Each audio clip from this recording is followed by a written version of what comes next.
સુરત શહેરમાં વધુ એક હત્યાની ઘટના સામે આવી। ચોક બજાર વિસ્તારમાં આવેલ પારસ સોસાયટીમાં હત્યાની ઘટના।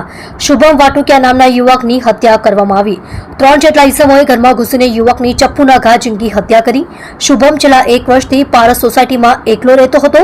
મરણ જનાર શુભમ ચોરીનો ધરાવે છે ગુનાહિત ઇતિહાસ।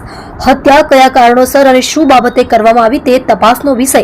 ચોક બજાર પોલીસ કાફલો ઘટનાસ્થળે પહોંચ્યો। હત્યા કરી હત્યારાઓ થયા ફરાર।